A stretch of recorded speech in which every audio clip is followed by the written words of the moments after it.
கர்த்தருடைய நாமம் மகிமைப்படுவதாக. இன்றைக்கு நாம் தியானிக்க போகும் பகுதி 1 கொரிந்தியர் 15ஆம் அதிகாரம் 19ஆம் வசனம். இம்மைக்காக மாத்திரம் நாம் கிறிஸ்துவின் மேல் நம்பிக்கையுள்ளவர்களாய் இருந்தால் எல்லா மனுஷரை பார்க்கிலும் பரிதபிக்கப்படத்தக்கவர்களாய் இருப்போம். இப்போதும் நாம் கர்த்தரை இம்மைக்காக தேடுகிறோமா, இல்லை நித்தியத்திற்காய் தேடுகிறோமா? தேவன் மனுஷரிடத்தில் எதிர்பார்ப்பது மனுஷன் தேவனிடத்தில் அன்பு கூற வேண்டும் என்பது. மனிதனை உருவாக்கின கர்த்தர் அவனிடத்தில் எதிர்பார்த்த ஒன்றே ஒன்று, என்னிடத்தில் அன்பாயிருக்கிறாயா? பேதுருவிடவும் அதைதான் கர்த்தர் கேட்கிறார்.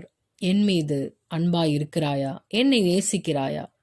ஜனத்திடம் கர்த்தர் கேட்பதெல்லாம் தன்னை நேசிக்க வேண்டும், அவர்கள் என்னில் அன்பாயிருக்க வேண்டும் என்பதே. நாம் இம்மைக்காக நாம் கர்த்தரை தேடுகிறோமா, அல்லது அன்பில் நிலைத்திருந்து கர்த்தரை தேடுகிறோமா என்பதை நாம் எப்போதும் சோதித்து கொண்டே இருக்க வேண்டும். நாம் கர்த்தரை தேடுவது இம்மைக்காக இருந்தால் நம்மை போல் பரிதபிக்கப்படத்தக்கவர்கள் வேறு யாருமே இல்லை. ஆனால் கர்த்தரை உண்மையாக நேசித்து தேடுவோமே என்றால் கர்த்தர் நம்மை கொண்டு அநேக காரியங்களை செய்வார். இன்றைய செய்தியின் தலைப்பு பர்த்திமேயுவின் விசுவாசம்.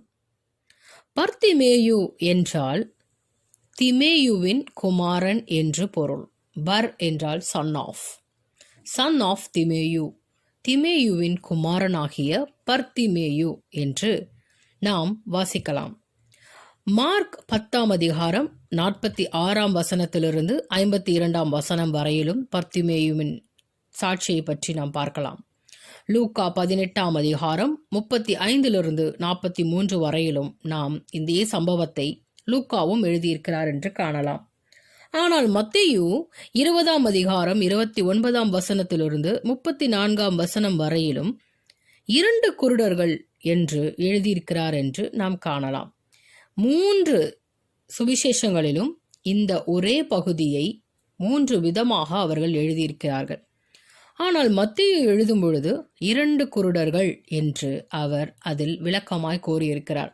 ஒருவேளை எரியோக்கு சமீபமாய் இருக்கும் பொழுது 2 குருடர்கள் அவரிடத்தில் கேட்டிருக்கலாம். அதில் ஒருவன் பர்த்திமேயுவாக இருக்கலாம் என்பது குறிப்பிடத்தக்கது.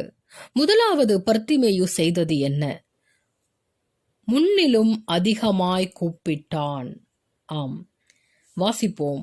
மார்க் எழுதின சுவிசேஷம் 10ஆம் அதிகாரம் அதன் 47, 48. அவன் நஸ்ரேயனாகிய இயேசு வருகிறார் என்று கேள்விப்பட்டு, இயேசுவே தாவீதின் குமாரனே எனக்கு இரங்கும் என்று கூப்பிடத் தொடங்கினான். அவன் பேசாதிருக்கும்படி அநேகர் அவனை அதட்டினார்கள். அவனோ, தாவீதின் குமாரனே எனக்கு இரங்கும் என்று முன்னிலும் அதிகமாய் கூப்பிட்டான். பர்த்திமேயு இயேசு கிறிஸ்துவை குறித்து நன்றாக அறிந்திருக்கக்கூடும். காரணம், அவன் சரியாக தாவீதின் குமாரனே என்று அவன் இயேசு கிறிஸ்துவை அழைக்கிறான். அப்போது அவன் இயேசு கிறிஸ்து செய்த அநேக அற்புதங்களை அவன் கேட்டிருக்கிறான்.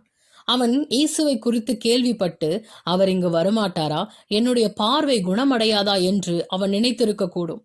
அப்போதுதான் அங்கு ஜனங்கள் அநேகர் கூட்டமாக போகிறார்கள். இவனுக்கு பிச்சை எடுப்பதுதான் தொழில். அந்த பிச்சை எடுக்கும் தொழிலில் அநேகமாக வருமானம் இன்று வருகிறது. அநேக ஜனங்கள் நடந்து கொண்டிருக்கிறார்கள் என்று அவன் பார்த்து கொண்டே இருக்கிறான். என்ன அதிகமான ஜனங்கள் நடக்கிறார்கள், என்ன சம்பவிக்கிறது? அவன் அதை குறித்து விசாரித்து கொண்டிருக்கும் பொழுது இயேசு கிறிஸ்து அங்கு நடந்து செல்கிறார் என்பதை அவன் அறிந்திருக்கிறான். அப்பொழுது அவன் இயேசு கிறிஸ்துவை நோக்கி, தாவீதின் குமாரனே எனக்கு இரங்கும் என்று சத்தமாய் அவன் கூப்பிடுகிறான். ஆனால் கூட இருக்கிறவர்கள் யாவரும், முன்னோக்கி நடந்து கொண்டிருக்கிற யாவரும் அவனை அதட்டுகிறார்கள். நீ பேசாமல் இரு என்று நாம் லூக்காவில் வாசிக்கலாம். அவனை அதட்டி அமர்த்த பார்த்தார்கள் அவர்கள். ஆனால் அவனோ மிகவும் சத்தமாய் கூப்பிட்டான், முன்னிலும் அதிகமாய் கூப்பிட்டான் என்று மார்க்கில் பார்க்கலாம். முன்னிலும் அதிகமாய் அவன் சத்தத்தை உயர்த்தி கூப்பிடும் பொழுது கர்த்தராகி இயேசு கிறிஸ்து அதை கேளாமல் இருப்பாரோ? தம்மை நோக்கி இரவும் பகலும் கூப்பிடுகிறவர்களுடைய காரியத்தில் மிகவும் கரிசனையுள்ளவராய் இருந்து அவர் பொறுமையாய் இருந்து நியாயம் தீர்ப்பவர் அவர்.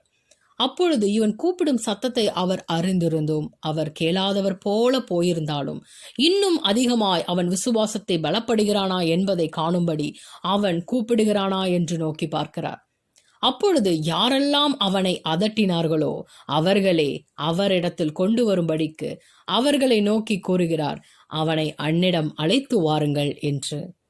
இதே போலதான் உடனிருப்பவர்கள் உங்களுடைய சூழ்நிலையை பார்த்து அதட்டி அமரச் செய்தாலோ, உங்களுடைய சூழ்நிலையை குறித்து என்ன வேண்டுமானாலும் தகாத விதமாய் பேசினாலோ, எதை குறித்தும் கவலைப்படாமல் கர்த்தரை முன்னிலும் அதிகமாக நீங்கள் தேடுகிறீர்களா?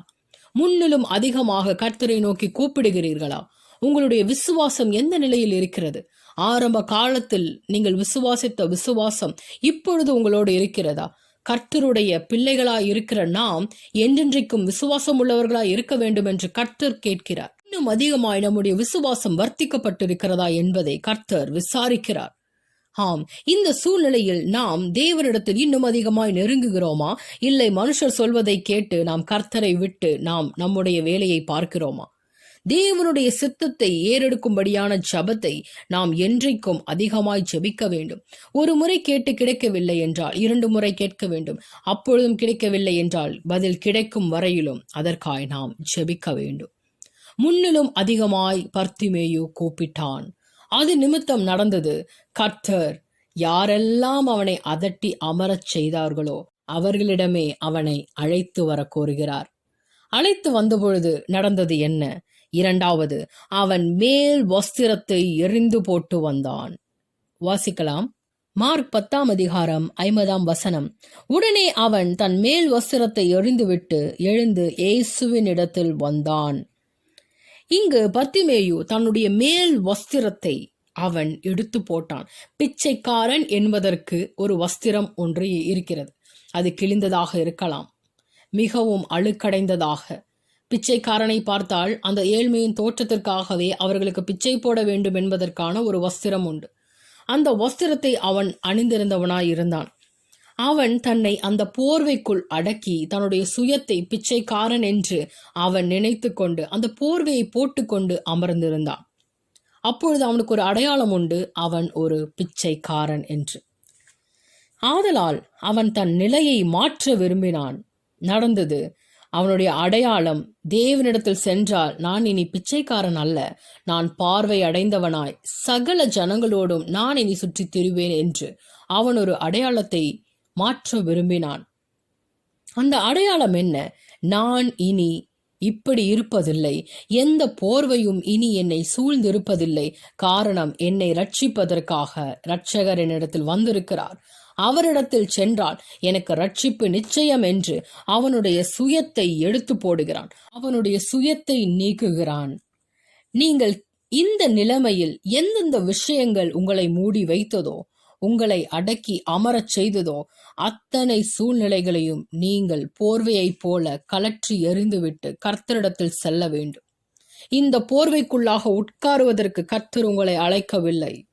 இந்த சுயம் என்னும் போர்வைக்குள்ளாக உங்களை அடக்கி வைத்து இனி அவ்வளவுதான், என் வியாதி இனி நீங்காது, இனி என் பிரச்சனை ஓயாது என்று உங்களுக்குள் ஒரு போர்வையை போட்டுக்கொன்று பர்த்திமேயு உட்கார்ந்தது போல நீங்கள் உட்காரக்கூடாது.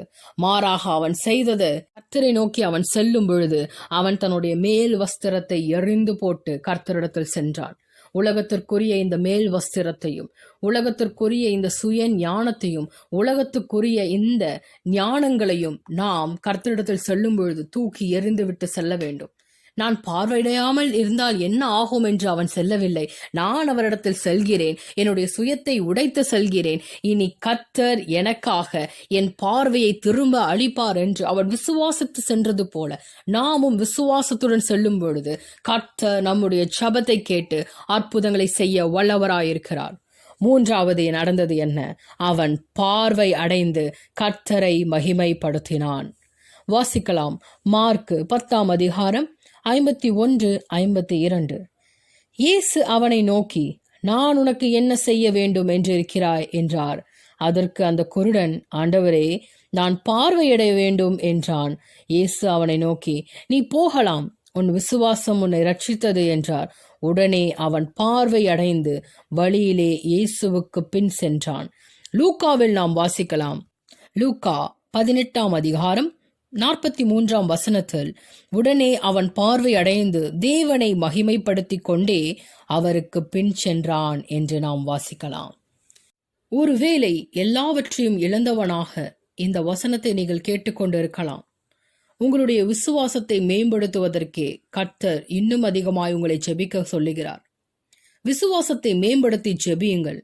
உங்கள் விண்ணப்பம் கேட்கப்படும். உங்களுடைய விண்ணப்பம் தேவனுடைய சித்தமாக இருக்கிறதா என்று நீங்கள் சோதித்து அறிய வேண்டும். தேவனுடைய சித்தம் என்பதற்கு 3 அறிகுறிகள் இருக்கிறது.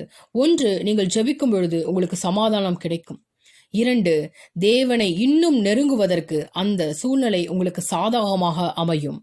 3வது, உங்கள் ஜெபம் கருத்துள்ளதாய் இருக்கிறதா? அந்த ஜெபம் தேவனை மகிமைப்படுத்துகிறதா?